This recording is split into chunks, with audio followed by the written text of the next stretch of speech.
Good morning and welcome back to Morning Live. Great to have you with us on this Friday morning. All right, let's get up and have a look what is happening traffic-wise around the country. And one of the big talking is the Joburg building fire. Still a lot of closures around the scene of this fire, including Sauer Street coming inbound, also parts of Albertina, Sisulu and President Street. So a lot of traffic snarling up through the Joburg CBD, as you can see with the red lines. Those dark red lines are heavy queues of traffic.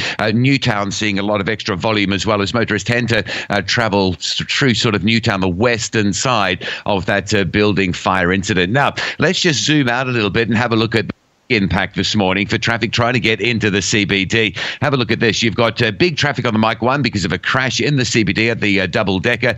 There's no lights on Clip River Drive coming in from Glenunda this morning, so massive queues of traffic up through Southdale. And perhaps that's the saving grace for Boyson's Road going in, is because all of that traffic still stuck at Glenunda and Southdale, unable to get sort of into Boyson. So maybe that heavy traffic on Clip River, just sort of a little bit of grace on Boyson's. There's also very heavy traffic coming in on the Heidelberg Road through City Deep. There's some traffic lights there. In fact, the queues, if you try to get through City Deep, start right back at Reading Interchange. And also a collision on the M2 just outside central Joburg at Denver, causing some very heavy delays as well. Upshot of all of this, if you need to get from the east or from the south into Joburg Central, give yourself plenty of time to get through. Other issues this morning, just got a tanker that's overturned on Van Riemen's Pass, Free State, KZN area. You can see from the graphic there about close to an hour's worth of delay. There's only one lane open at Van Riemen's Pass, and traffic authorities have got a stop-go control in operation. So, factor in some waiting time over Van Riemen's at this stage. And if you're driving to Durban, here's a live look at what's going on